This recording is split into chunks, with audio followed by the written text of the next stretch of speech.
Oh my God, what the hell is going on? It's Wednesday, and we got a Mike and Mish show for you people, not a mission accomplished. Mike, what are you doing here on a Wednesday night? I don't know. I was up and I was just chilling out in the living room, and then all of a sudden I blinked my eyes and I was sitting in this chair. How the hell did you do that? Uh, you know what I mean? Everybody, welcome to the show. It's Wednesday. It's usually mission accomplished night, but tonight is a special night. It is the Mike and Mish Wednesday edition. We're gonna knock a few shows out this week because next week we're going down to BKFC 18. Mike, what do you think about that? Oh, I can't wait. I am pumped up. I cannot wait to go down to Florida. Even though it's nice up here in Rhode Island, I still kind of hate it. Well, not gonna lie. Yeah, okay, yeah. Well, you know what? The more we travel to these shows, the more we keep going south, the more I hate my beloved New England. I swear to God, man. I'll be New England sports my entire life, but I may not be here forever. Speaking of BKFC 18, we have our first guest of the evening waiting to come on right now. She is one half of a big fight at BKFC 18, but we'll introduce her in a second right after we shout out Holding Hands Massage. Go to holdenhandsmassage.com. Book yourself an appointment with Jackie Holden. If you're a veteran or active duty member, you go to Holding Hands Massage. If you are not in the service at all and just a civilian and you want to go see her, she is the best in the business. You guys would go to massagetherapist.com. Go see Jackie Holden. I swear to God, she communicates with the body better than anybody I've ever seen in my life. And being a 20-year veteran in the military, my body is fucked up from the feet to my head. And that is no bullshit. She has alleviated a lot of pain for me. Like they said in that old hair club commercial, what was it? I'm not just talking shit. I'm just a client. A member. I'm a client. Or I'm just not the president. Whatever. I'm also a client. That's what it is. I thought it sort of worked, but whatever. Right? I'm not only the president, I'm also a client. Yeah. Go see Holding Hands Massage and get yourself taken care of. Also, killfootclothing.com. Go to Killfoot Clothing and get yourself a badass Mission Accomplished t-shirt. You know, they are a sponsor of the best bare knuckle and MMA show on the internet right now. Next batch of shirts are in, so go ahead, hit me up. Susan Walker, yours is coming. Marty Watt, hit me up. Everybody, you can get yourself a Mission Accomplished shirt. Mike and Mish shirt's coming soon. All right, with that said, one more sponsor. Look at that. What's that say? We need some of that. What's that say? It says Pure Romance, and I was going to say we need some of that saxophone to play in the background when you start saying Yeah. Well, yeah. So Pure Romance, baby. You guys need to spice up your life, take care of your skin, Never juice up. gonna dance again. That's what we need to hear the saxophone. I don't know. I wish I knew the words to that. I would sing it right now. But anyway. See, you can't not sing along once I start because that song, everybody knows that. Pure Romance. Yeah, Pure Romance by Amy. Go to pureromance.com/Amy Mish. Go see someone who keeps me very happy and get yourself some shit. Okay, with that said, let's go ahead and introduce our first guest of the evening. I don't pronounce her name right, so Mike's going to do it first. Go ahead. Charisa Sigala. Charisa Sigala. Hello. How are you? Good. Thank you for having me on. You know what I like about you right away? Are you on a computer? Yes. Okay, then I automatically like you better than all the other guests, because all these other guests, they come on. It's very rare that we get somebody on an actual computer. Yeah, it's always on their phone and it's always upright. You know what I mean?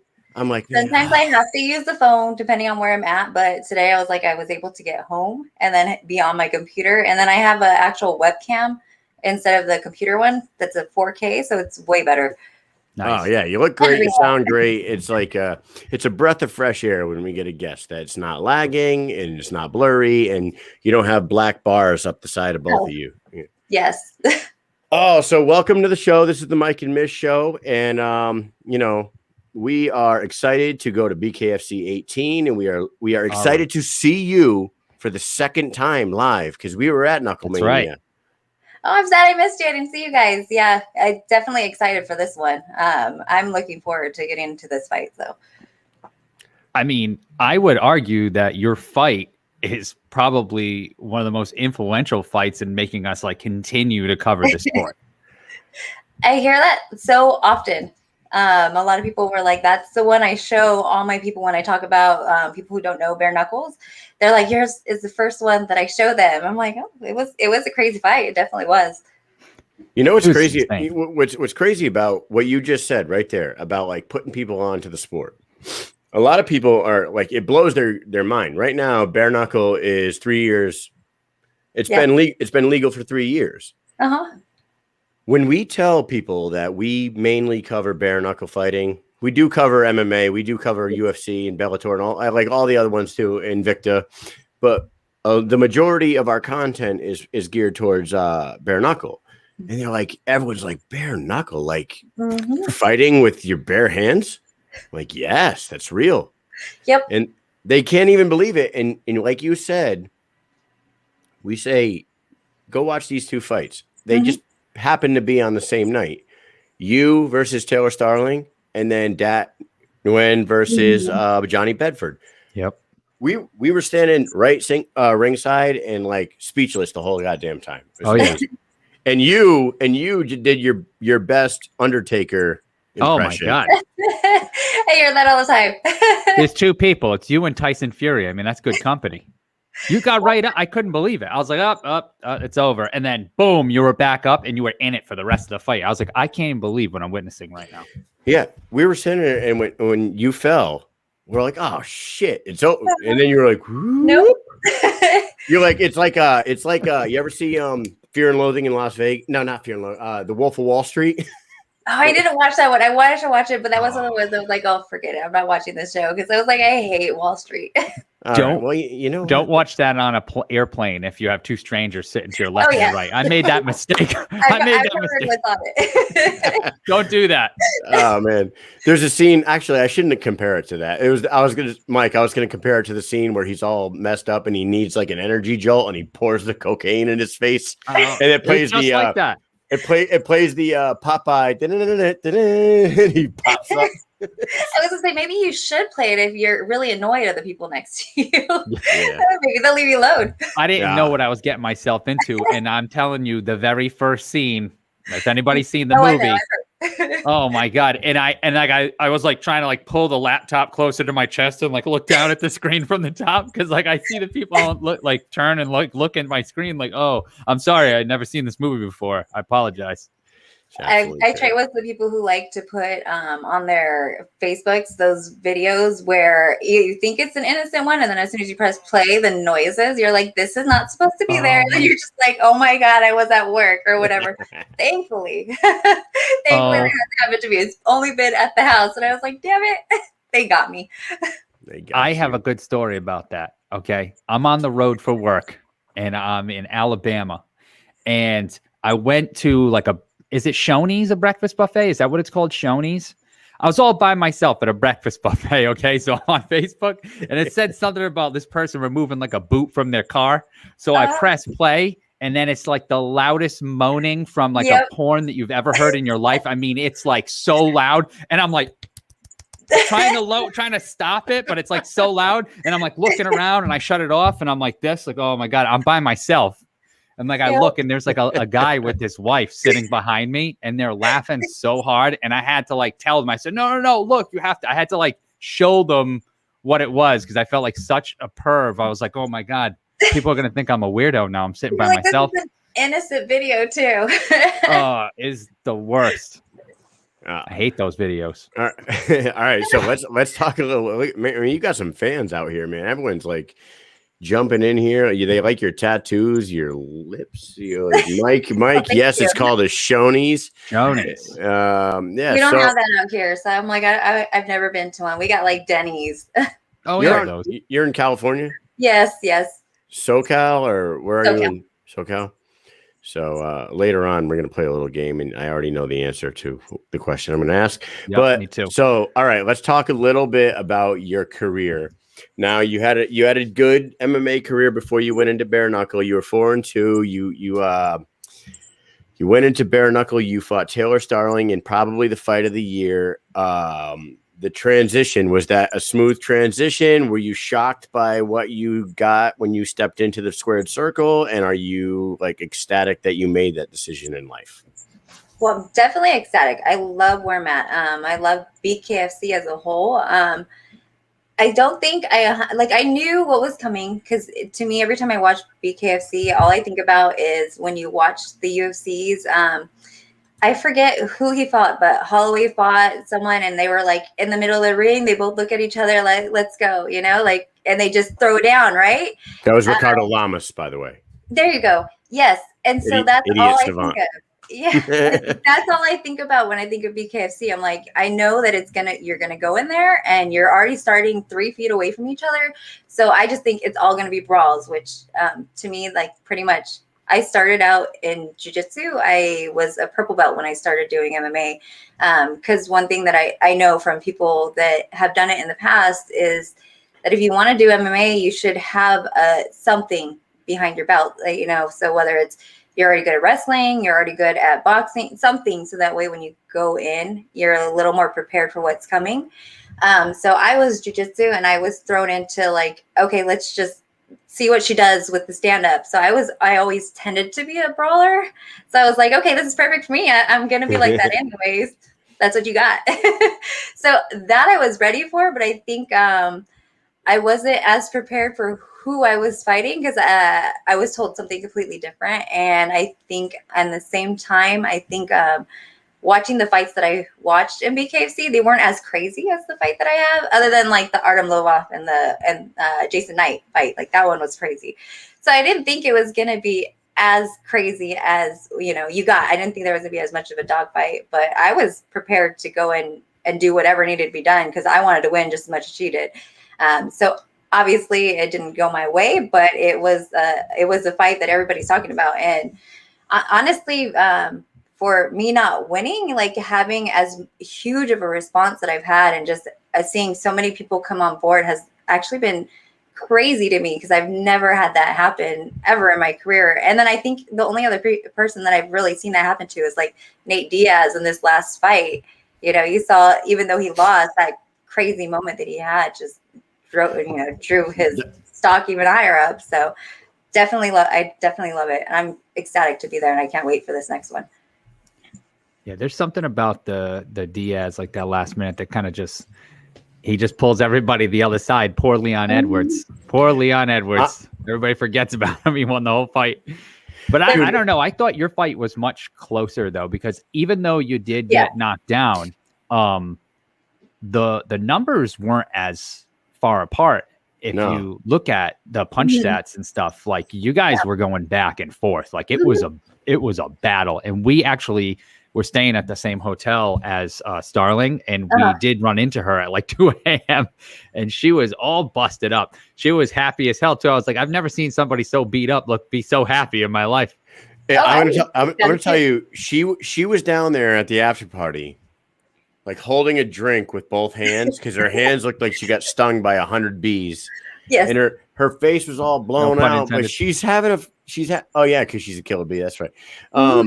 It was like, like Mike said, it was a real, like, man, it was insane seeing her down there, like, having shots and, like, hanging out with everybody. But she, like, couldn't bend her fingers. And her lip was all out. We didn't see you afterwards. I was completely closed. Yes. So the funny thing is, I seen her after pictures. I don't tend to put mine up, but her actually after was way worse than mine, and her damage that she had actually was way worse than mine afterwards. I don't know if it's because I was icing right away. I don't know if it's because they made me go to the hospital and they gave me stuff there, and they sewed me up instead of using the gun on me. I don't know, but for me, I had the swelling, but my right hand was the only one that was like really swollen. My left hand was good. Like, next day, it wasn't even that puffy. So I was, the one thing for that fight that I always tell people is I cut her first. And I don't think I got cut to like the second or third round. That's when I started bleeding a little more. And I hear the same thing all the time. Like, a lot of people are like, that should have been a draw other than the knockdowns. But I'm like, it is what it is. We can say about the scores, but whatever. It was something special to see. Like, for anybody that's watching out there right now that haven't seen this fight, go get I'm sure it's on YouTube now for free. Oh, yes, it is. Yeah, go on YouTube, look it up, or spend the money and get the BKTV app, because it is like I mean, you get the BKTV app. You get BKFC 18 coming up next week, and you get Gamebred this Friday. You got Gamebred this Friday, which our guest right after you is going to be fighting on the. Our guest right after you is one half of the first ever female bare knuckle MMA fight. So that's pretty exciting too. Okay, so how about that? Would we see you in Gamebred? You know what? Whatever's gonna pay me, that's where I'm gonna go. Right now, though, I'm signed for BKFC, and that's the one thing that I do love about BKFC is that, you saw Brian Maxwell. They let him fight at the other at the last one that just happened, the YouTuber fight. People Ocho Cinco. Yep. So that that's the one thing that I do love about him. So definitely go wherever I can. We have a few questions in the audience here. Ian's asking, did you drop weight to fight there? You fought 115 at MMA, right? I fought 105 and 115. I won't do 105 again. I hated that weight cut. And I walk around 5 pounds heavier than I fight for BKFC. So I don't weigh that heavy. That's pretty good. I actually love it though. I feel way better in the when I'm fighting. So maybe that answers mine. I was going to follow that up with, if BKFC introduces a 115 division, would you want to go down there, or are you comfortable at 125? I'm comfortable in either. So whatever makes the most sense. Because then, they're still bringing in girls, and it's going to depend on who they bring in and what seems better for my career. Would it be better, who are they going to bring in at 115?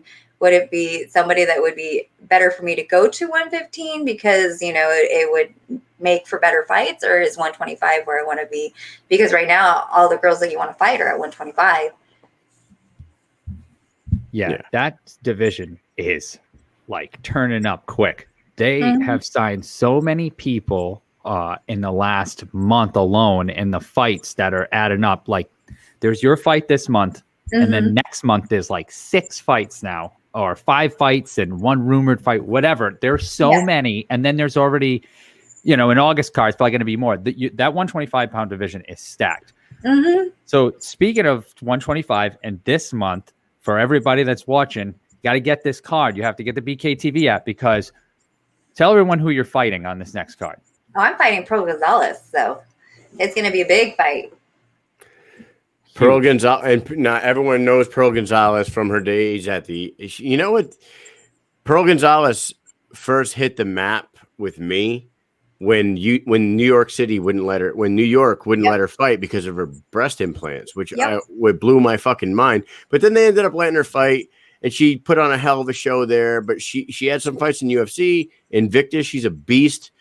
When you look at Pearl, when I look at Pearl. And I'm no fighter, and I am not, trying to say how to fight her. She's a grappler. She's always been a grappler, but she is training with Amanda Serrano right now. So, like, what are you thinking going into this fight against a girl like Pearl Gonzalez?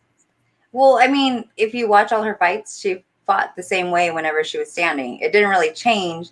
I've been at a boxing gym because I knew from that first one, I was like, boxing is where I need to be. The MMA striking, because everything that I did in my MMA gym was more geared for MMA. So all the striking, everything, I'm like, I need boxing. So I started at a boxing gym back in right after the fight, like maybe 2-3 weeks after, which is what took my right hand a little bit longer to heal.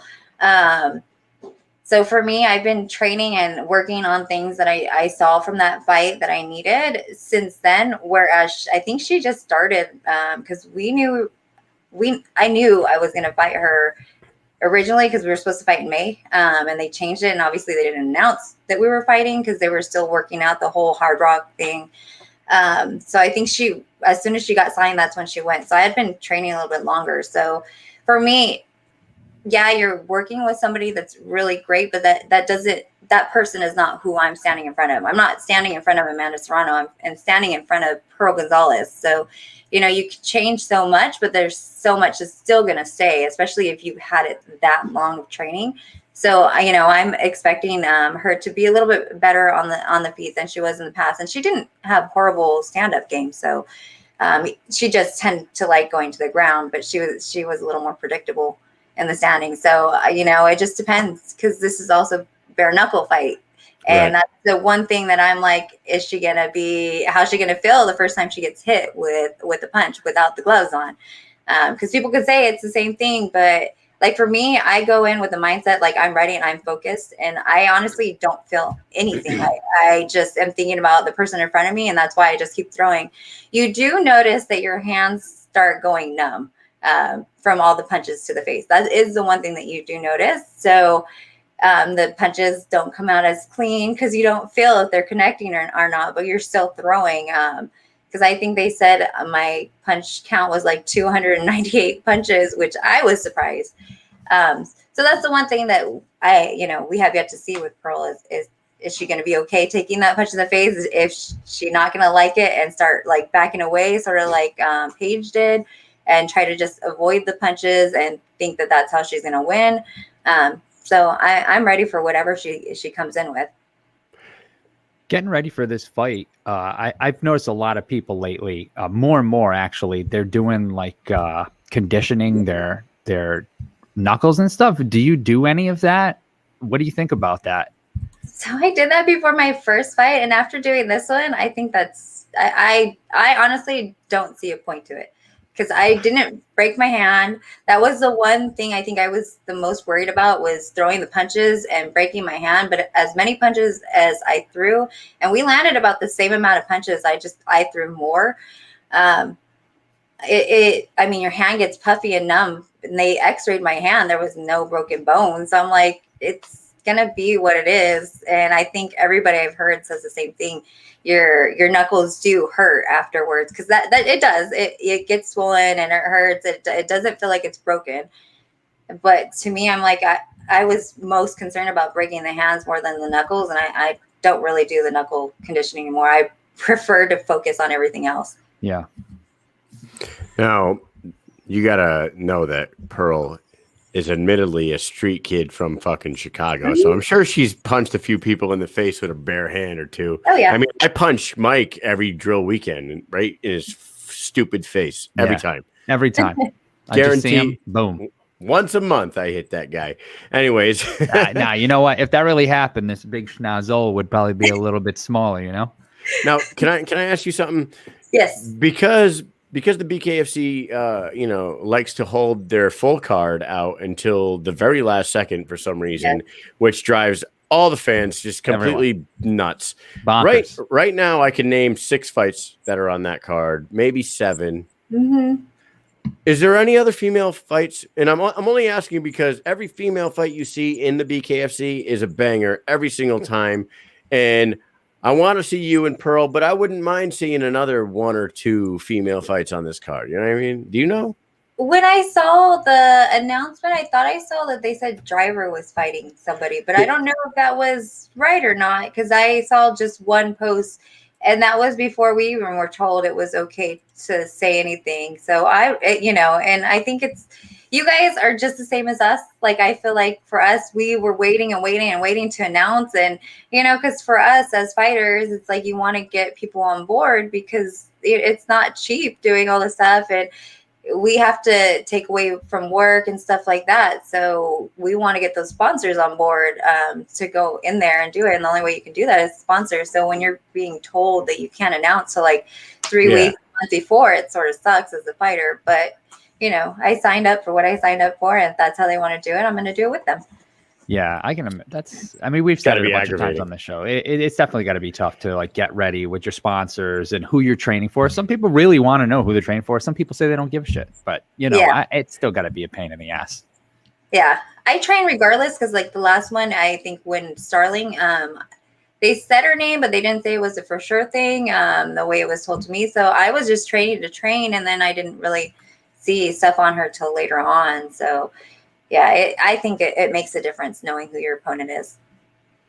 Yes. Yeah. And like, I don't understand their like business game plan when it comes to that. You know what I mean? Because like you said, you heard about Driver. Mike and I talk to a lot of people in the bare knuckle industry. Yeah. And we keep getting like word of fights being talked about. Like, yeah, this one's getting talked about for this day. This one's getting talked about for this day. And then boom, nope. 3 months later, I'm like, Huh. And I know who you're talking about. OJ Driver was supposed to fight somebody, and that got thrown out the window. Yeah. Yeah. So, anyways, I hope you were able to stack up your sponsors for this one, even though they're not really like announcing anything else. Is everything going well with that? We started. We still have room for more. So obviously, always want more sponsors. So we have some. Definitely would have helped if we could have said something back when we found out, especially when she was first signed, because we knew a little bit after. So, it is what it is. Right there in the comments is Vince Anderson from Go Agency. Yep, can't post till we're told. Yep, exactly. Yeah. Right. So what we do on this show, what we do on both of our shows, we like to loosen up and get the audience to know you outside the fight world. So we figured tonight we would play a little game called Would You Rather. Okay. With Charisa Sweetheart Sigala. You want to play this game? Let's do this. Let's go. I'll do the first one. Would you rather have a personal maid or a personal chef? Chef. I want someone to cook for me. I hate cooking. Fair enough. That was a quick answer too. You didn't even have to think like 2 seconds on that one. My kids know. I'm like, they're old enough. They're like, what are you gonna make me, Mom? I was like, make yourselves food in the freezer. You all got 2 hands. I cooked since I was 10. I was like, I hate cooking. Should have put one of those Uncrustables on the counter like a half an hour ago. Thankfully, I have so Plate Tub is one of my sponsors, and they sent me food. So thankfully, I don't have to cook. I don't have to cut weight, but it makes it so much better. And then, and plus, if you're like in the middle of a weight cut and you need certain things cut out of your diet, how easy would it be to just be like, hey, chef? Exactly. So awesome. All right, Mike, you got the next one. Here we go. All right. Would you rather have a pause or a rewind button for your entire life? I probably want to pause. I don't know if I want to rewind to past. There's some things you just want to keep going. Yeah. Yeah. You want to go back and relive something? Hell no. Yeah, no, thank you. Pause, and can I fast forward? You know what? I think I asked my wife this question when I was writing them, and she asked the same question. Is there a fast forward involved? Yes. I didn't think that far into the question. I'm sorry. No. All right. Would you rather sleep for 14 hours a day or 4 hours a day, and there's no other choice, no in between? 4 hours or 14? I've done 4-hour days. I'd rather do 4. 14, I feel dead the next day. I feel like you'd miss too much of your life if you slept for 14 hours. Yeah. Especially like now as a fighter, as much as I do and as much as training as we have, like, no, I can't do 14. That's just too much of my life gone. Yeah. And you know what? You're right. Anytime I sleep, like I usually get, let's say 5 or 6. It's about the average. Yeah. If I sleep like 8-9 hours, if that ever even happens, like, I don't know, like I just feel like I just don't feel good. It's a celebration if I get 7 or 8 hours. I just don't feel good when I wake up. I don't have the same energy. I feel more tired when I wake up after that long of a sleep. I don't know what it is. All right, Mike, you're up. Would you rather get a paper cut every time you turn a page or bite your tongue every time you eat? Oh, paper cut. I have bit my tongue a couple times. Hell no. Ebooks. You don't need to turn any pages. Right? I didn't think that would be such a quick answer when I was writing these things. All right. Would you rather slam beers with Stone Cold Steve Austin or smoke spliffs with Snoop Dogg? I'm not a beer drinker. I'd rather be hanging around Snoop Dogg smoking spliffs. I hate beer. All right. Now, Mike, you're up. Would you rather have gills or a tail? Tail. A tail. I do the tail. I'm a unicorn. What kind of, what kind of? I was gonna say, what kind of tail? One of those. Oh no! If I was ever an animal, I'd definitely be like a tiger or a cat or something. I was like, give me a feline. You can hide it. The gills would be on your face all day. But you could breathe underwater. Yeah, you can breathe. I don't like the ocean. Neither do I. California. So I live in California. I go to the beach, but I'm the one that sits on the beach and doesn't go in the ocean because of Jaws. And I know Jaws isn't real, and I know I watch it now. It's so stupid. You don't go in the water at all? I'll go into a pool, but not the ocean. Maybe stand my feet like at the shallows as the waves come in, but I won't go into the ocean. No. You know, sharks hang out in shallow water. Not where you can see. The part where I go in is just where the waves go crashing up. Sand sharks. Yeah. I don't mind, like in Hawaii, I know they have I forget which sharks you can like swim with. Like I do The whale that. sharks. The whale sharks. Is it whale sharks? Yeah. Whale sharks. We were gonna do it down in Jamaica, but it like poured that day and we canceled. Anyways. Yeah. Would you rather have a mullet for a year or be bald with no wigs for 6 months? Hey, I'll do Rose on my unit. So I'll be bald. Oh, nice. Well, hey, for I didn't girls, think about that. especially for fighting, be badass. Well, I'm bald right now, so I'd go for a mullet for a year. By choice? Nah. Mike, what would you do? Let's go for the mullet. You go for the mullet? Would you grow a mustache to go with it? No. Mustache and like those old I don't like the mustaches Jose Canseco at all. sunglasses. Billy Ray I don't Cyrus like 'em. style. Singing achy breaky heart over there. I know. I don't know. There's somebody. I just hate mustaches. Anyways, All right, what's Mike, the you're next up. one? Would you rather be a contestant on Jeopardy or Wheel of Fortune? Wheel of Fortune. I actually used to watch it all the time with my grandfather. All the time. He loved Wheel of Fortune. Jeopardy, I am in school, but I can't do that. No. I'm bad at writing questions, like going backwards. No, thank you. So what it really comes down to, do you think you're smart enough to win Jeopardy? And like most normal people are not. I feel like Wheel of Fortune is like just choosing letters. I'm good. I'll fucking kill the Wheel of Fortune. Maybe give me Price is Right too. I'll smash that shit too. And I've been always one of those that can sort of see things with just a couple letters or read things backwards. I'm like, Wheel of Fortune's for me. I'm good. Yeah. And the last one we got, would you rather be an unbeatable freestyle rapper or be able to play any instrument? Instrument. I played when I was younger. I played piano and flute. Yeah, rapping's not for me. Wow. You could be better than Eminem. Yeah, think about that. You could be the greatest Maybe. rapper of all time. Ever. I feel like, well, You know, Jay-Z's a billionaire, you right? gotta be smart to play instruments, and you're supposed to be good at math, you know. Mike I picked plays the same thing. Mike plays the flute too, but it's a different kind of flute. Oh, good one. Oh, that's a good You also one. have to be like a different kind of person than what I am. I'm my nickname's Sweetheart for a reason. I don't think I could be an unbeatable freestyle rapper with my attitude. Maybe my ring persona, like when I go in there, I'm just ready to go. But well, other than Shit, that, man. I just realized that there's like 45 comments that I haven't looked at in the comments They're section. just going and going, and they're just going. They're I've seen a couple of them.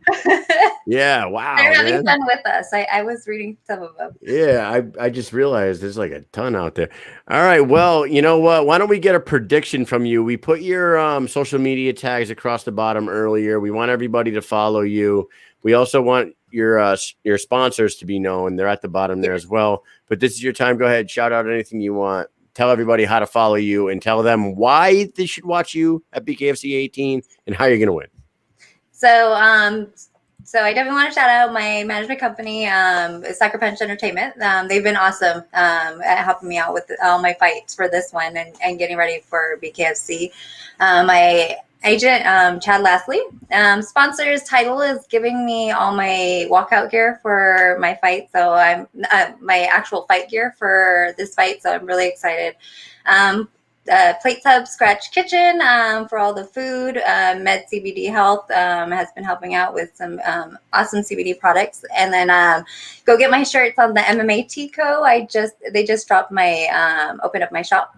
So that one's another one that you can go get. So if you want to get some Team Sweetheart, make sure you go Team Sweetheart t-shirts, go on there. And definitely I see myself winning, whether it goes the distance or I'm hoping for a stoppage somewhere second or third, but you never know. And the reason why you should watch is just watch my last fight. You're definitely I come and I show up to every single fight. So you're definitely going to get your money's worth. I know this one's like, isn't it just I think $3.99 a month? I don't know if they're doing pay-per-view for this one, but it's definitely, you're going to get more than your money's worth if that's all it's going to cost. You know, I don't think they're doing pay-per-view for this one, which blows my mind because I really do. And no offense to the Knucklemania card, because the Knucklemania card was amazing. Oh yeah. I'm looking at the poster right there on my wall right now. I have your signature on my wall, by the way, right there. That card was insane. Yes. They put 4 title fights on this card. This card is absolutely insane, and I don't believe it's pay-per-view. I believe if you buy the app for $3.99 a month or $39.99 for the year, you get this one. Oh, yeah. I did that too. And I was like, wait, because somebody was telling me pay-per-view, and I was like looking at the flyer, and I was like, it doesn't say pay-per-view. So I believe it's just on, from what I read, even on the BKFC website, it's all on the actual app. So it's incredible. Yeah, so get that app, everybody. Go back, watch her first fight with Taylor Starling. You'll fall in love with the sport instantly, and then get ready to watch her win again, or watch her win. That's right. On June 26th. Well, me and Mike will meet up with you while we're down there. We'll That's have right. a chat. Definitely. Yeah, we'll get some a couple of little interviews there, like after the fight, and we'll see you there. So I'm looking forward to it. This is going to be awesome. It's super nice there. Yep. I'm looking forward to an even better fight this one coming out. So I can't even imagine how it could get any better other than a victory. But we thank you so much for coming on tonight. You are welcome back here anytime you want. All right. Awesome. Thank you so much. All right. Have a good night. You too. Bye-bye. Bye. Super awesome, man. Yeah. We don't just pump up. I swear to God, we don't just pump up that fight for no reason. No. It's an all-timer. It's an all-timer. Really it is 2 women absolutely pouring their entire heart out into a ring, just fighting to the death. They were both ready to die that night. It's fucking insane. Oh, it was great. Yeah. And we were just talking about the BKTV app, $3.99 a month, $39.99 for the year. You don't just get BKFC 18 on June 26th. You get Gamebred Fighting Championship. That's correct. This Friday. Not next Friday. Not next Friday. 2 days, 48 hours from right now. Yes. And you know who's going to be on that card? Who? The Phenomenon. No. Did I say that right? I think you did. I hope I did. Oh, it sounded like you did. I tried really hard. Oh, it sounded like you did. I tried my best. Let's bring our guest on. Her name is Monica Medina. She is going to be one half of the first ever sanctioned bare knuckle MMA fight ever against Danielle Wynn this Friday on the BKTV app. What is going on, Monica? How are you? What's up? I'm good. How are y'all? Hey. We are good. Nice to see you. Nice to meet you. I am Kyle. That is Mike. This is the Mike and Mish show. And we're excited to have you on because you have a great opportunity coming up. Big fight. How are you feeling? I feel great, man. Great. Excited as hell. You just get off some good training today? A little bit tonight. Not too crazy tonight. Yeah. It's kind of just going down, getting ready for your weight. Do you do a big weight cut? No, not for 135. It's easy. Awesome. Yeah. So how's it feel to be in, man, sorry, Kyle. No, go ahead. How does it feel to be making history? This is history. I said this the other day. It's crazy. I told Danielle, as we talked to Danielle, and I was like, in the future, people are going to go back and they're going to Google and they're going to say, when was the first one? And this is going to be the first one. And you're the first female fight ever. Yeah. How does that feel? I mean, it's just awesome. And there's no way I could say no to that, man. I was like, absolutely. Let's do it. Absolutely. And how did the fight come to fruition? Like, did they approach you, or did you guys see that Gamebred Jorge Masvidal started talking about this a little while back, and they announced that it was actually happening? Did you guys reach out to them, or did they reach out to you? How did it happen? I'm actually friends with one of the promoters down here for Empire, Christian, and works kind of with Dean and them. So he kind of put that in my head that it was going to happen. And I was like, well, if it happens, I want to be the first female to do it. Like, I told him this months ago. If it happens, I want to be the first female. So I don't care. Put me in. Hell yeah. It's such a huge opportunity. And I really believe that Gamebred Fighting Championship is going to really open the door to like a whole new world. And like Mike and I had talked about it in the past. We talked about it with Danielle the other night. We were talking about it's only a matter of time before somebody realizes what BKFC's got going on here and like, yo, why don't we just do this with MMA? Like, what the fuck are we doing? Exactly. You know what I mean? And like, boom, who does it? A street fight legend like Jorge Masvidal. He calls it Gamebred Fighting Championship, which is a beautiful name. And it's playing off of his popularity. Mm-hmm. This thing could be massive. It just could be absolutely massive, and it would be huge to go out there and get a victory in like the very first show. Absolutely. So where does the name Phenomamom come from? It came from my son, actually, years and years ago. He trained jiu-jitsu, and he was really good, so they called him Little Phenom. So when Mom decided to start training, and I started fighting, of course, they're looking for a name, and one of the moms literally just was like, well, you're Phenom's mom, and they meshed it together, and it's been there ever since. Now, do you see that comment by Brandon Quigley right there? This is on the same level as Rousey Carmouche's first female fight in the UFC. That's dope. Huge. That's why I put me in there. The first. That's gotta like give you chills, right? Like that's like the biggest moment in female combat sports history, right there. And like I remember that day. Me and Mike watched it in my basement at my other house. I think we got pretty drunk that night. Anyway, we might not remember the entire night, but we just remember that like.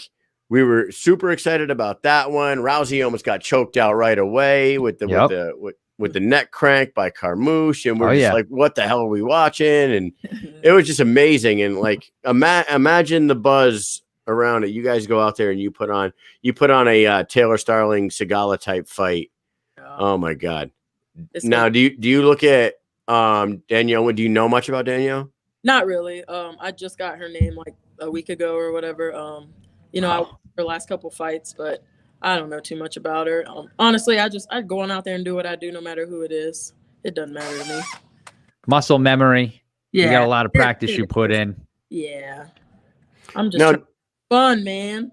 Yeah. Do you see advantages in the bare knuckle MMA that like we asked the same question to Danielle, and she was like, obviously you can get tighter grips with your hands with no gloves on. Other than that, like, are you just approaching this like any other fight, or do you have a different approach going into this?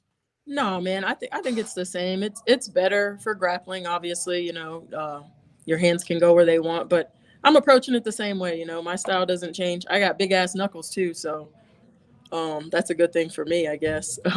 But I'm approaching it the same exact way. Does fighting for Gamebred and the fact that Gamebred is on the BKTV app, obviously there's a relationship there. I don't know, like a business relationship between Gamebred Fighting Championship and the BKFC. Would you go fight in BKFC if they offered you a fight? I don't know. I'm not. My style's not really boxing. So right. We'll see what happens in this fight and kind of go from there. But MMA is more my thing. I like MMA.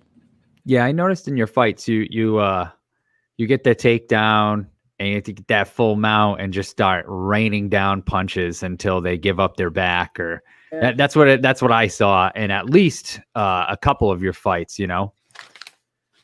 So this event is going to be fantastic. Mm-hmm. Who are you looking forward to seeing when you go to this? Always my boy Jason Knight, honestly. He's one of the reasons I started fighting. He punched me in the face. The very first time I ever got punched in the face was by him. So I'm always excited to see that guy fight. I don't know. I mean, I know everybody knows about this show everywhere across the world. So no one misses the show. But I don't know if you caught them too on the show on, was that last Thursday? Yeah, last Thursday night. Yeah, I missed it. I didn't. Oh my God. Oh my. We started. Let me just like. I'm speechless. Did you see that? I almost. We started the show off with Christine Faria. Okay. And then as we were talking to Christine, Felony popped on. So we're like, oh, she's like, oh, that's my boy. Just bring him on. So it's like the four of us. And Charles Felony Bennett, you know him. He's absolutely fucking insane. Yes. He's going in every direction, saying the craziest stuff possible. And then Jason Knight pops up in the waiting room. And he's like, and I'm like, do you know that Jason's on after you? Because he's like talking all this shit. Oh yeah. He's like, bring him on. So I messaged Jason Knight and I said, hey, do you want to come on with Felony? He said, yeah, bring me on. You should go back and watch that because I'm gonna have to now. it was like 10, 15 minutes of them two just Talking John. But oh my God. Mike was like, I think this is getting a little out of hand. Yeah. I wasn't sure. Like, it was so funny at first, and then it kept going on, and I was like, oh man, I just really kind of felt bad because we had Jason Knight coming on the show, and we really wanted to talk to him and give him his own time, but he asked to come on. So I'm like, well, we can't like not put him on. The guy wants to come on. Yeah. This is going to be awesome. And it was, but then I was like, damn, I feel like it kind of took some of his time away, you know? So yeah, it was pretty wild. As a matter of fact, here's how wild it was. My wife went to go watch the show. Me and her we went out to dinner, and then after the dinner, we went to a bar. And we're sitting at this bar, and we were watching the UFC prelims on the TV above, and there's people there. So I'm like, turn the sound down on the show. She's gonna watch it on her phone right there at the bar, but like Felony dropped the N-bomb like 700 times. Oh, yeah. Oh, yeah. Like he was using it to start sentences, end sentences, and using it as a comma in the middle of sentences. It was like just boom, boom, boom. And he's using like hard R's at times. Oh yeah. And I'm just like, Amy, turn the sound down. Just turn the closed captions. Closed captions were not available by YouTube. Yeah, they don't allow it. They took them off. I'm like, the show. she's like, closed captions aren't available. I'm like, no, is that like a new thing on YouTube? I'm like, check the other videos. No, they were available on every other video. Oh no. I was like, to get bounced off this off YouTube soon. That's funny. Yeah, I'm gonna have to do that then. Yeah. So, and you train with Alan Belcher too, right? No, I trained there for a long time. I actually in the past year, almost 2 years now, I opened up my own gym. Nice. My gym is PhenomeFit out here in Biloxi. So yeah, I got my own gym, my own people that we all kind of coach and train together. We have that, I believe. That's awesome. So is that like your full-time job too? You train people, your gym, that's what you do? Yeah, I'm here about 8 o'clock in the morning. Teach my first class at 9, do my personal training. I train myself. And then, I mean, I'm still here now. Generally, I leave here about 9 o'clock at night. So yeah, I live in the gym and I just go to that house that I own just to sleep. That's got to be Very like cool. the dream, like the all-time dream, right, of a professional fighter is to be a successful professional fighter, but also own your own gym and, you know, teach your craft to other people. It's got to be like the goal. Fight all day, every day. All day, every day. All day, every day. Yeah, it's gonna be very fulfilling too, because I see you have kids classes there, so I'm sure you have all these kids and you get to learn. They get to learn and grow up, and you get to see them evolve, and it's got to be really rewarding. Yeah. Our kids' competition team, we went from like 4 kids, and we're less than a year with those kids. We have about 100, and they just took first place overall team at the big inaugural tournament. So wow. That's my thing. I teach the kids. I'm the assistant in that class. We got Coach Sarah, but that's one of my favorite things is the kids, the comp kids. No, do you train multiple different disciplines in there? Do you do Muay Thai, BJJ, boxing, everything? Yeah, we do everything. Our kids is mostly jiu-jitsu, but for me, obviously for the fighters, we do everything. That's great. Yep. All right. So going into this fight,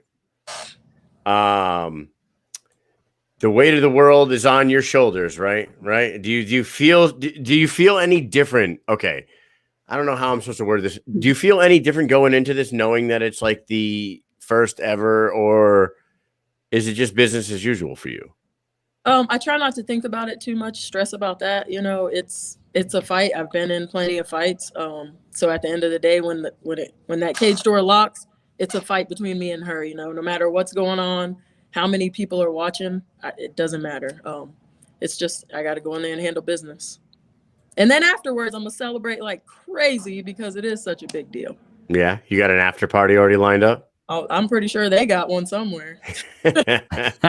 I'm certain they have one somewhere. Yeah, it's a three piece and a biscuit after party. Yeah. And how many kids do you have? You have 3? I have 3 kids. Yeah. 3 kids. Are they gonna go, or do you take your kids? My oldest lives down in Florida. He's working down there. He's 19. My middle child, she'll be coming. She's here. My other one's with her grandmother in Georgia right now. A little bit of summer vacation, but School's out, and she's gonna be there. My kids finish school tomorrow. Tomorrow is the last day of school. They've been out for like 2 weeks here now. Wow. Yeah. That's nice. Yeah. I don't know. Maybe up here in the Northeast, we got to add like snow days at the end of our school. You know what I mean? Yeah, we're a little offset. They go back a little earlier than we do. It's really stupid.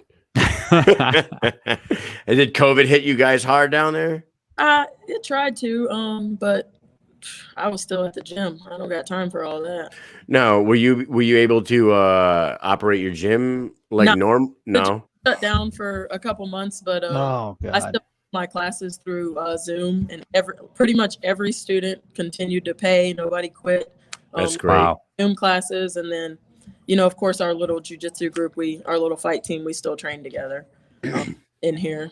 Probably wasn't supposed to, but whatever. Right. I would have much rather had my daughter in a jiu-jitsu class. It would have been more fun for me anyways, because we were here and we had these dance and gymnastics going on in the basement through Zoom, and I'm going to tell you, it's probably one of my least favorite hours of the week, and I can't take.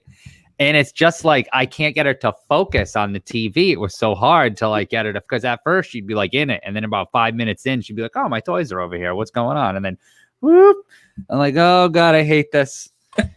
I don't like doing that distance learning." Wasn't as good as the fitness kickboxers. They did Zoom a lot. The kids, we tried to do some fitness workouts with them over Zoom, and some of them would be throwing stuff back here, but we stayed on for an hour and we tried to wear them out anyway. We tried. The jiu-jitsu gym got shut down up here, and one of the head coaches over there was like, "You know what? I'm going to bring some mats down to the local Baptist church. They have a nice basketball court down there. Yeah. They'll let me use the basketball court. Anybody that wants to come, it's free." So for like a year straight, there was like a good half dozen to a dozen, 3-4 days a week down there rolling.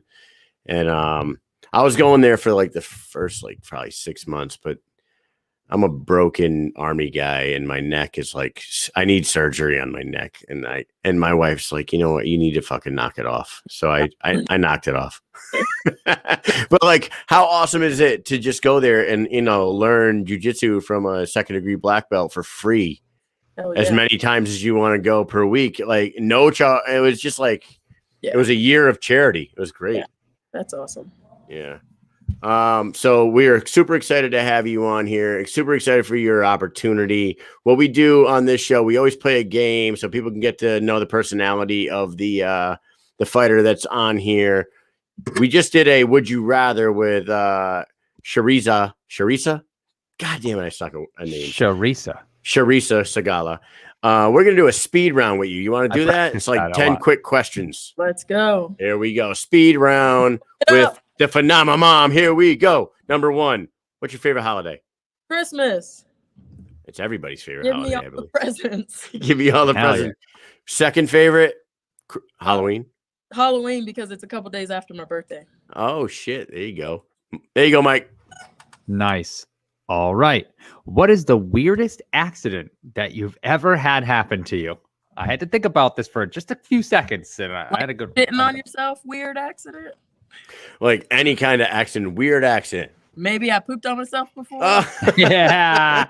like a sneeze. A sneeze shark. Like a Justine Kish thing. Yeah, like, you want to know a weird one? My son. I got one too. My parents had this hot tub that they bought like in 1988, and it was still like functioning in 2018, 19, whatever year it was. And my son at the time, I think he was like 8, maybe 9. He's in the hot tub, and he's like, "Something's weird. I feel weird." So my brother goes over there and he sticks his arm in the hot tub. It was shocking him. It was like electrocuting him. Oh, geez. The ground wire from the hot tub, it was not grounded, and it was putting an electric pulse through my kid's body. Jeez. I was like, "What the funny fuck?" now. I mean, it's hilarious now because he didn't die, but Yeah, he's got some heart issues, but he's all right. Yeah, we're gonna stick with that one. Did it for I'll tell you. I told Kyle this was my answer, right? I was working at a place called Newport Creamery. I don't know if you've ever heard of that. Up here, it's like an ice cream place and a restaurant, but it's known for its ice cream. And as a dishwasher, when I was 16 years old, there's a couple things that we had to do besides dishwash. One of them was refill the big ice cream things. And the other one was we had to make the whipped cream because it was like fresh whipped cream. So they had this like cylindrical, can thing that you would pour, half and half and heavy cream in, and you would put the top on and you would pump it up, right? And a little hose that came off of it so you could, spray the whipped cream out of, right? So I'm pumping this thing up and I have it on the stainless steel big sink that you see in the restaurants, right? So I'm pumping it up and I get to the point like, all right, I'm almost done. Let me just give it a nice one more pump. So as I'm pushing down, I push too hard and it slips sideways and falls into the sink. And the hose like catches the corner of the sink, boom. And like this thing exploded so loud. Like I thought I died. Like when I closed my eyes and I thought like when I opened them back up, I was going to be in heaven or wherever I'm going to go. And I felt stuff all over my face and it was whipped cream. And like, so I wiped it away and I opened my eyes up and like the entire wall was covered. All the clean plates, everything. My whole body was covered with whipped cream, the ceiling. And then there was actually somebody coming into the back. Like they had the door, like they had the door just halfway open. And they had like a 2-inch thick wide line going just straight down their body from like, it covered everything. Almost 360 everywhere. And then we had to clean everything up while like still working. So, don't you think like when he's telling that story, don't you think like one of those cartoons that like when he opens his eyes and like he's still covered in cream? All right, number 3. That's your accident. What's the most underrated breakfast cereal? Underrated. I don't even eat breakfast cereal. Shit. Somebody else. I don't eat cereal. That's a bad question for me. Oh God. Underrated breakfast cereal. Captain Crunch. The Kashi Go Lean. All right, we'll skip that. Skip that one. Is that good? That one. No, Cheerios are pretty good. The Honey Nut Cheerios, Oh, look at Brandon Quigley. Look at that. Hey, we think alike. Look at Honey Nut Cheerios are pretty good. And they just, when you look at the box, you're like, and they're good for your heart. It says it's good for your heart and your cholesterol. It says it right on the box. That's right. Number 4, Mike, go ahead. Here we go. Ba-bam. Dream opponent. And what type of fight would it be? MMA, boxing, bare knuckle MMA, etc. Dream opponent. Oh Lord. It would be bare knuckle MMA. I feel like because that's just the best. Dream opponent. Who's gonna pay the most money? So you're gonna fight Conor McGregor. Conor McGregor. What about like a Misha Tate? What about Rose. or Thug Rose? Thug Rose, Misha Tate. I would like Thug Rose. My favorite. What about Liz Carmouche? That's not a dream opponent. She ain't gonna pay that much money. No. Yeah, but I mean like just skill versus like Ronda Rousey. Ronda Rousey's. You could tear her head off for 10 mil. I would tear her ass up for $10 million. Oh, I know. Jake Paul. I'll fight Jake Paul in bare knuckle MMA. What about Christine? Yeah. What about Christine Faria? Ooh, hey, she's scary. I ain't even gonna lie. Not gonna fuck with that. I really like her style though. I really like her style. All right. Have you ever had any reoccurring dreams? Funny thing about me, I rarely ever dream. So no. No. I just fall asleep after my days and I just wake up in the morning. Oh man, I wish. I fall out. I get so mad. I lay down like 15 minutes later, I'm like, boom. And then I wake up. You ever see Who's the Boss back in the day? No, with Tony Danza. Mike, do you know that show? Their grandma's name was Mona. Kyle, have I ever seen it? All right. Well, either way, I used to have this reoccurring nightmare as a child where I was getting chased. Is that song? Yeah, that's it. Okay. I used to have this dream where I was getting chased through a mansion by Mona from Who's the Boss. She was trying to kill me. Yeah, it was awful. I hated that show. Here we go. Number 6. If you had a song play every single time you walked into the room, what would that song be? You probably should ask some of my kickboxers that. If I had a song play every time I walk, somebody on here needs to answer this question because y'all hate me, so y'all should tell them what the song would be. Dude, I'm terrible at this. I don't know. Yeah, you're not very speedy with these speed round questions. See, y'all should have played a different game with me. All right, I'm gonna say cash rules everything around me. Cream, get the money. Funky Cole Medina. Funky Cole Medina. There we go. I've never used that as a walkout song, and they tried to get me to use that as my name, but I would not do it. But there you go. Cole Medina. You know what?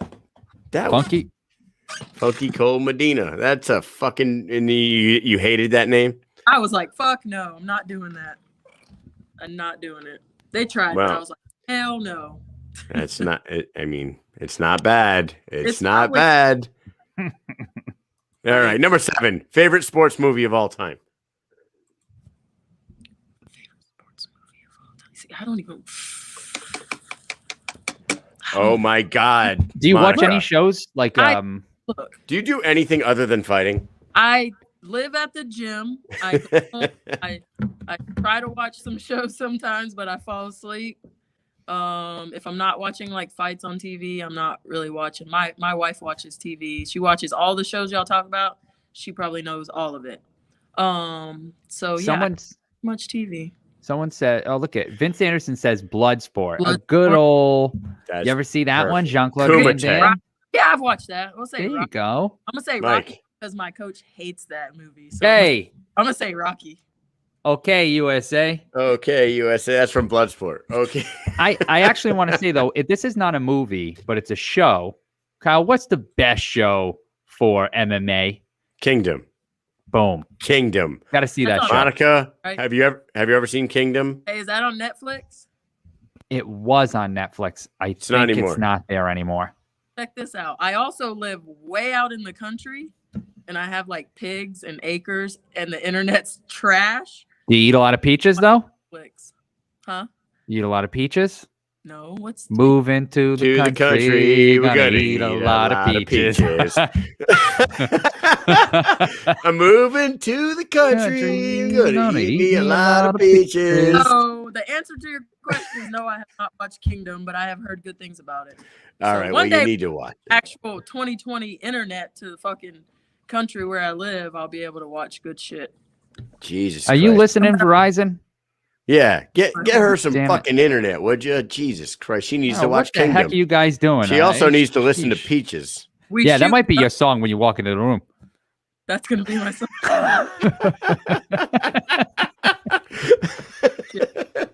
Man, we answered 2 questions right there at one time.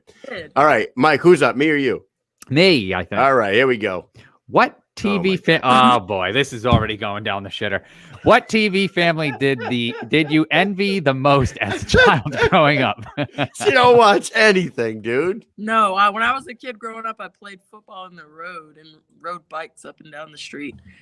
So I don't have that question either. Oh man, has football and bikes. Listen, all you got to do is, all you have to say is not the Huxtables. The Simpsons, then that's the only. Oh, there you go. There we go. I love the Simpsons. Dude, I love best answer you've given so far. All right, number 9. If you were arrested and your family didn't know the reason, what would they assume you did? Beat somebody's ass. That's what me and Mike were talking about this. I feel like an assault charge would be the easiest answer to this, right? For everybody. Yeah, because I don't get in no trouble. Yeah, sure. Probably you're too far out in the country to get in any kind of trouble. Seriously, man. I just come to the damn gym and then I drive my ass back to the country. When I get out of my truck at night, I hear bullfrogs. Yeah, or we have peep frogs up here. They sound. You have like the. We have big ass fucking big ones. We got little peepers that want to stomp them all out. Here we go. Number 10, Mike. What is something that you've never done but always wanted to try? Skydiving. That's There you actually go. my list. What's stopping you? I need somebody to go with me, and my wife is a chicken shit. Mike will go with you. No, I will not. I'm going to go skydiving. You know who you can go skydiving with? Who? Joe Elmore. Do you know Joe Elmore? I know of him from the fighting. Yeah. Right. He has like 175 jumps. Oh wow. The dude's a fucking lunatic. It's like his favorite thing to do when he's not fighting people. So you know what? Maybe you guys could be best friends. Maybe. And you're the two best friends that anyone can have. If he watches TV, he's not gonna like me. All right, Monica. Thank you for coming on here. This is the time that you get to say anything you want. Predict your fight against Danielle. Shout out your sponsors and just lay it all out there. All right. My fight against Danielle is gonna be fucking amazing. Number one, because we're making fucking history no matter what happens. All right. History's being made. Prediction. My hand's getting raised. How it happens, you guys are gonna have to just tune in and see. Shout out to everybody here at my gym. The name is Phenomafit. Fit. I love everybody that comes here, guys. They've supported me for the past couple years. Been with me through everything. So shout out to the gym, the kids, the parents, the grandparents, everybody. My coaches, Kirk Hunter, even though he doesn't like his name being said, I'm fucking saying it. Kirk Hunter. Kirk Hunter. Sarah Hunter. She's one of my coaches as well, one of my training partners. And then my other guy, Andrew, the praying mantis, Euphantis. He's been amazing to me during this camp. So shout out to him. And then all my sponsors, people that keep me healthy. Neo Life, Robbie Ellis, the best around. Neo Nutrition, that's where I go get my drinks and my shakes. My guys at GNC. My girl Audrey at Simply Southern Vinyl Co. And then my boy Brandon, the green-haired geezer that everybody hates. Him and the Terp House are my newest sponsor, getting the CBD on. So nice. No shit, huh? How about that? We are very familiar with Malo. He is a fucking lunatic. He's been on both shows. Yeah, he's fucking awesome. And he'd probably be he lives in Florida, right? I mean, he stays in Puerto Rico a lot lately, but I think he lives in Florida. He'll probably be at the fights. Probably. He might even be at your fights, actually. No, her fights. No, your fights are in Biloxi, Mississippi. Biloxi. That's right. I forgot. You know why? In my home fucking town too. If I was to say no, I would be stupid. Oh, Biloxi's your hometown? Oh yeah, I live right here, man.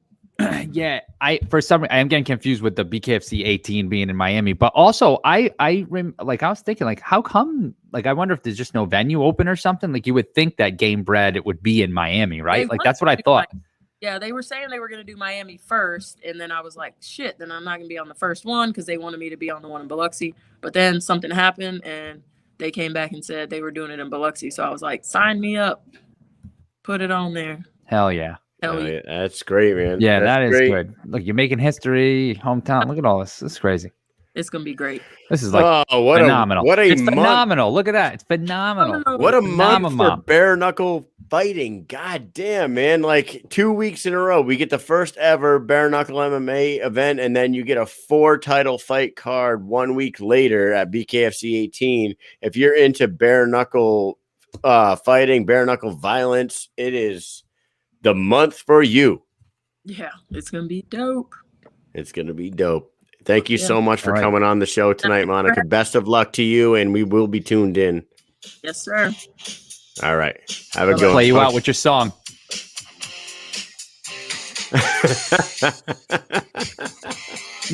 Funky Cole Medina. Look at you, Mike. Oh, dude. See, that's our song now.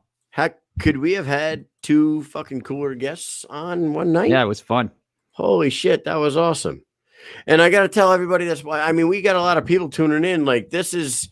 I love it. You got to you got to share. Make sure everybody likes and shares. Likes and shares and please does all that we supposed to say every time we're on one of these shows, but we never fucking do because we never remember. But like, I got to tell you, man. Share, follow, subscribe, all the good stuff. for the little amount of time we've had to prepare for these shows lately with all the training and shit that we got going on, I gotta say, Mike, kudos to you. Kudos to this show because we've been fucking killing it with it. We haven't missed a beat yet. Oh, I'm loving it. I'm loving it. I feel like we're just starting. We are just starting. I mean, Sweetheart and Phenomenon on the same show. I gotta tell you though, Phenomenon, she's not very good at speed round questions. Hey, she doesn't watch the TVs. She doesn't watch the television's programs. Nope. No, the TVs. television's programs are not for her. But I have to say, even though I'm a victim of looking at my phone, doing this in computer, playing a video game, watching a show, I did grow up outside. I like being outside, and I kind of hate to see, like, I'll let my daughter play on the tablet, and then I'll get mad that she's playing on the tablet. Like, what are you doing? You got to go play with toys while you on that. Like, and like, I am the one who let her do this. Like, so I need to get these people out. Get out. So Mish, I don't believe that that's true at all. I don't see any of the statistics. I need to see the statistics because people who watch TV write TV shows. Yeah, I don't believe that shit. I don't think so. Like, I need stats. Look at me and you, Mike. We've been watching TV and playing video games our whole goddamn life. But anyways, let's wrap the show up. We have to tell everybody that we have 2 guests tomorrow night. Two. The first one is a goddamn world champion. That's correct. Who do we got going on at 9 p.m. tomorrow night, Mike? We have Luis Palomino. Baboon. The baboon. The baboon. Who is he fighting? The green-haired geezer. Not the green-haired geezer. No, I'm wrong. The green-haired geezer. He's gonna fight that green-haired geezer. No, he's I know not. He might fight her on the dude. The green-haired geezer. I know why you're getting this confused here. I'm getting it confused. I understand, fuck, but man. that's not who. Because he keeps dressing like fucking that's Tyler right. Goodjohn. We're fooled. We've been and fooled. dude, he got me. He fucking got me just right there. He got me. That son of a bitch. He's fighting. How dare he? Tyler El Tornado Goodjohn. Yes, I think this fight. People are sleeping on this fight. Like it's gonna be this fight's gonna be amazing. Like it's gonna be the big bad wolf versus the straw house. You know what I'm saying? No, it ain't happening that way. It's not happening that way because Tyler Goodjohn's gonna come in there more prepared, healthier, stronger than he was before. Mm-hmm. And as Brandon Lambert says, El Tranado. El Tranado is going to be, or as Felony Bennett called him, turnaround G-string.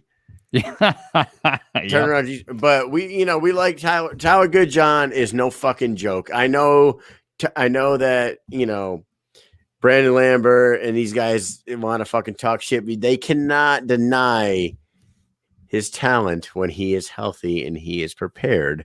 And if you do shit on his skill, you're only shitting on the product, motherfucker. So anyways, Luis Baboon Palomino will be defending his title at BKFC 18 on June 26th in Hollywood, Florida at Hard Rock. And we're going to be there, and we cannot wait to fucking see that shit live. It's going to be amazing. But we also have another fighter who's going to be making his debut at BKFC 18 from South Africa, Jeremy Smith. And ladies and gentlemen, if you have not seen this guy, oh boy, do the ladies love him. That's what I hear. That's what I hear.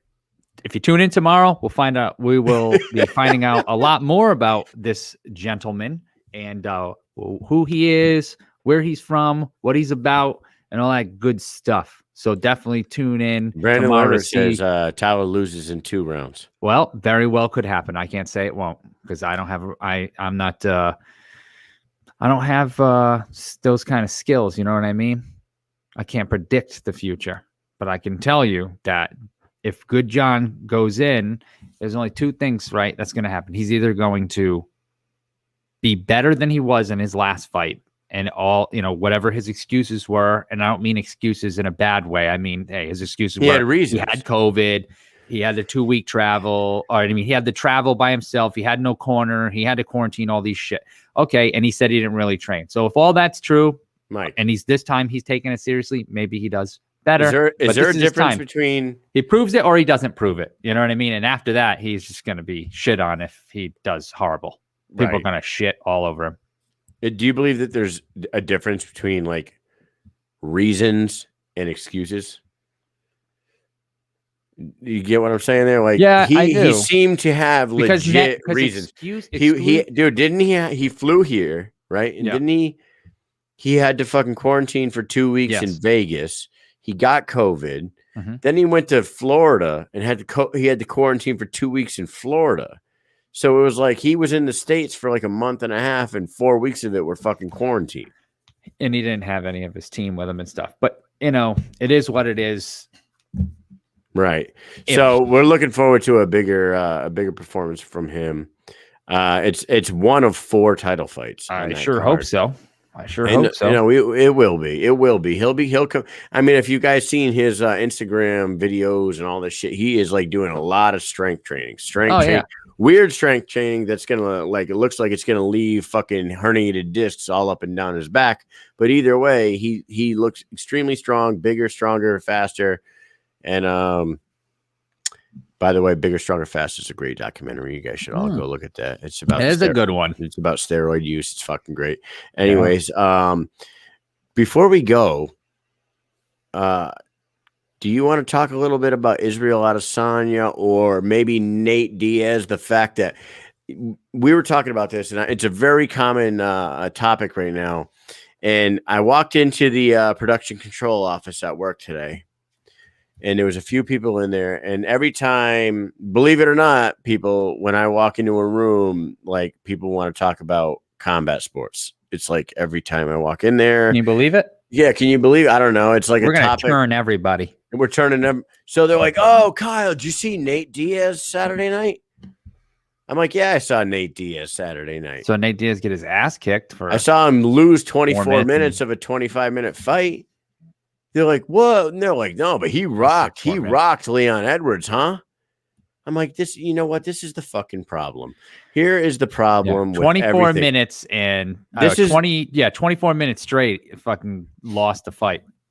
It fucking drives me crazy because when you go online and you peruse the fucking combat sports websites and all the Facebook pages and the Instagram pages, the biggest headline of the entire pay-per-view wasn't the fact that it was the first Mexican-born champion in UFC history. It wasn't the fact that Israel Adesanya has returned to form as the most fucking dominant champion in the UFC. You know what it was? Nate Diaz rocked Leon Edwards in the 5th round and then pointed at him. I fucking can't stand it. I love Nate Diaz. You guys see this. You guys see I'm part of the army here. I fucking love Nate Diaz. But the fact is, for Christ's sakes, man, Nate fucked around and played too much that fight. He kept turning his back. Turn around where he put his hand on his knees like he was gonna twerk. Yeah, he kept trying to be sick and tired of that shit. That is Nick Diaz shit, not Nate Diaz shit. Stop that fucking stuff. And you know, if he would have just, you know, put all that bullshit aside, he could have fucking, you know what? If he I don't know. Let me tell you the stats. Do you think, Mike, do you think when he rocked Leon Edwards in the 5th round, if he didn't stop to point at him and fucking be a clown, he could have finished him? Yeah. Yep. The way he stepped back, he was like, "Oh fuck, what the hell just happened?" He was on Bambi legs. He was all fucked up. If he was to like run at him, like right there, not point, not stop, no, because it's not even like he pointed right away. He kind of watched him for a couple of seconds and then he pointed, then he left. So it was like a good 5-6 seconds. The guy's like, just run straight at him, dude. I mean, you don't have a lot of time left, man. You got a fucking deuce. I just wanted to see him win if he could, you know? Nothing against Leon Edwards. Mike? Okay. I'm going to have to look on UFC. The fucking stats, okay. Leon Edwards, 77 of 132 significant strikes. Nate Diaz, 76 of 162.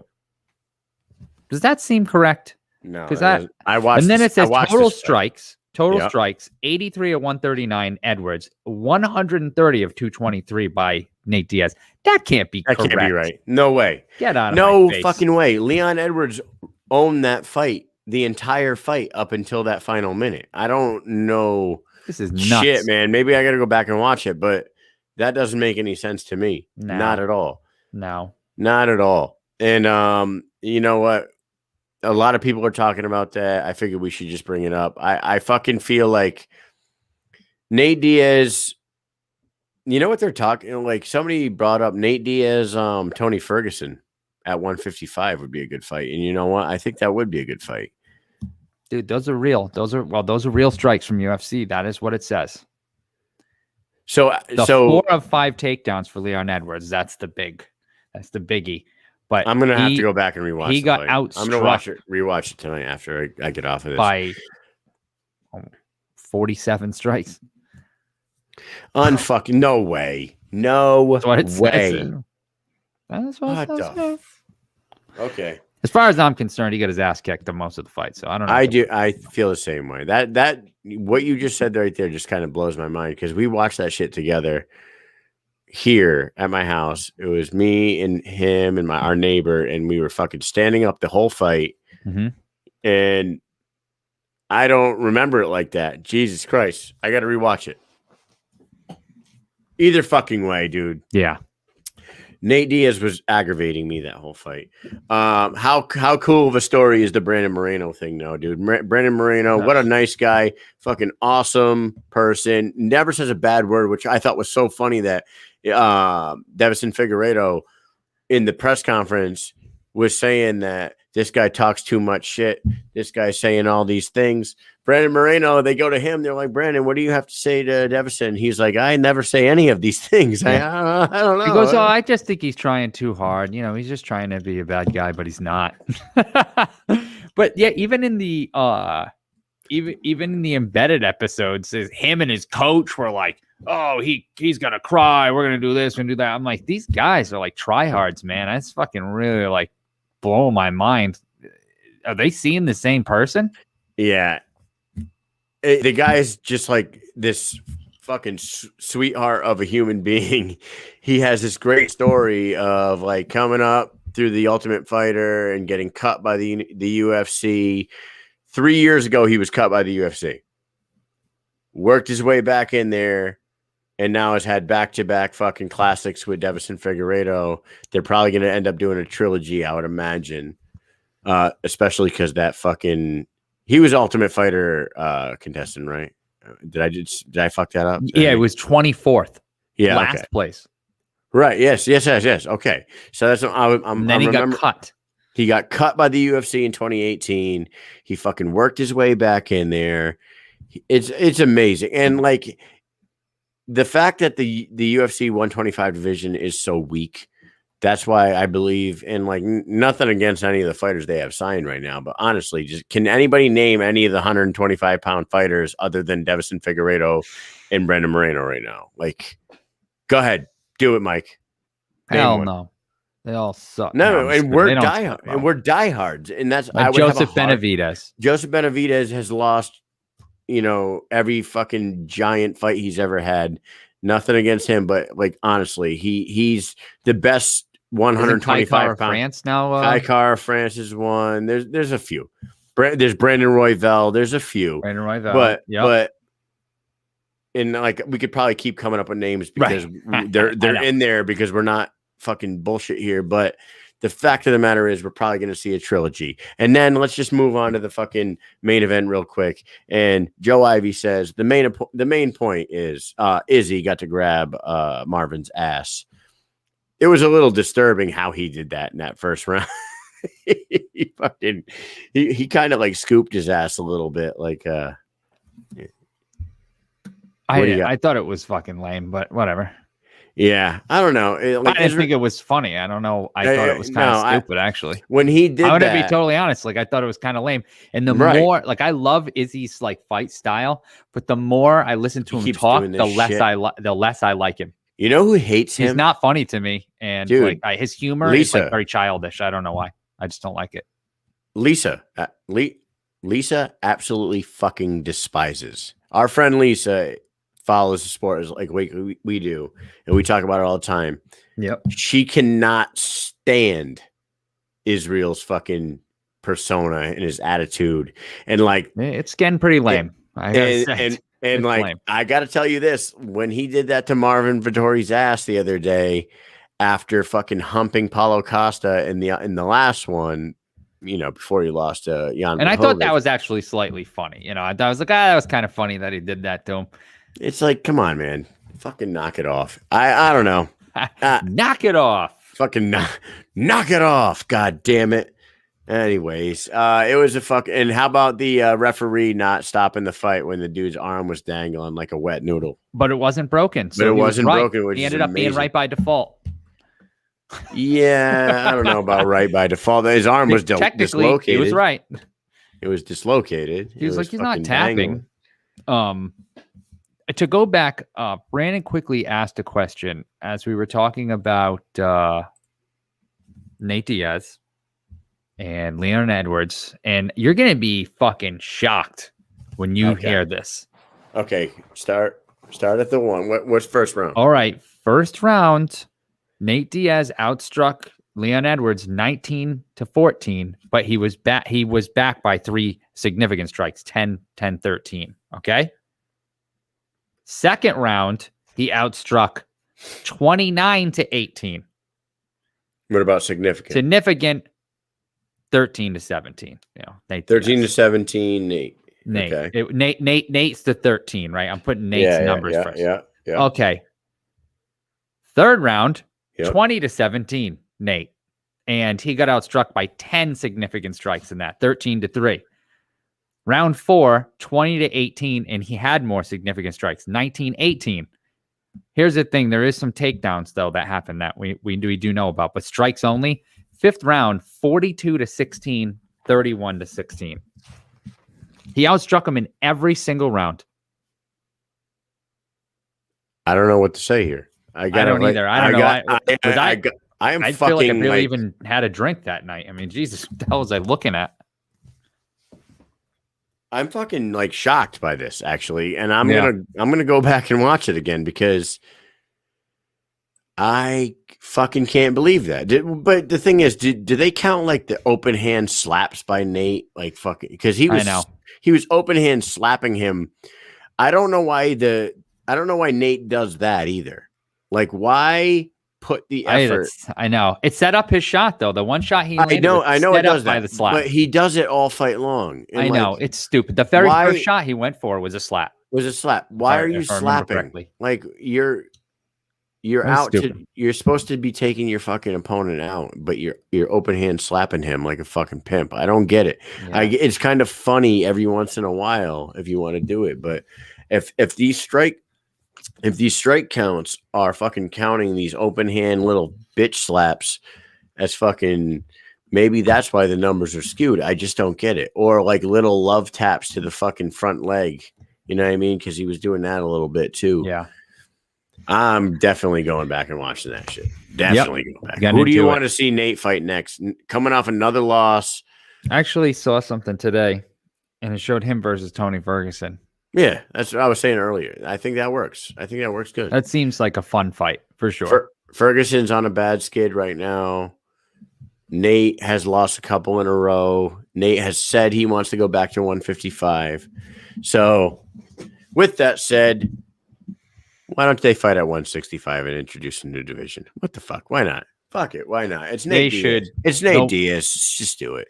The 195-pound division needs to be introduced, period. 195? Yes. 100% needs to be introduced. Yep. 195. 195. That jump from 185 to 205 is so stupid. Why do you have to drop so much weight? Like, I don't understand these fighters. They're like, it's such a big fucking discrepancy. You know what I mean? Like, I don't understand that. Why is there a 20 pound difference? You just took me off guard there, Mike. I know. We were talking about a fucking 155 pounder and 170 pounder. And I mentioned 165, and here you go with 195. I know. You mentioned a new weight class, and I had to just throw it out there because I was thinking about it earlier, and I hate that. Dude, my brain can't fire on all cylinders right now. Like that. Like, you just fucked me up. You just fucked me up. No, I'm a big advocate for the every 10 pound, 25, 35, 45, 55, 65, 75, 85, 95, 205, then go to 25 and then 265. Why 206 versus 265? Why does that make sense to anybody? 205, 225, 265. That's so and then dumb. super heavyweight. Hey, Introduce super 205, heavyweight. Introduce super heavyweight so we can see Braun Strowman fight fucking Tiger Life guy. Right? Yeah. Let's see that. Let's try to run into him while we're down in. Nah, I'm gonna bring good that old up to him when we Hollywood. see him. All right, man. What do you say we close it out? Everybody come back to us tomorrow night, 9 p.m. when we talk to the 155-pound BKFC champion, Louis Palomino, followed by Jeremy Smith, who will be making his debut at BKFC 18 as well. Mike, peace to your Bum crease. Bye.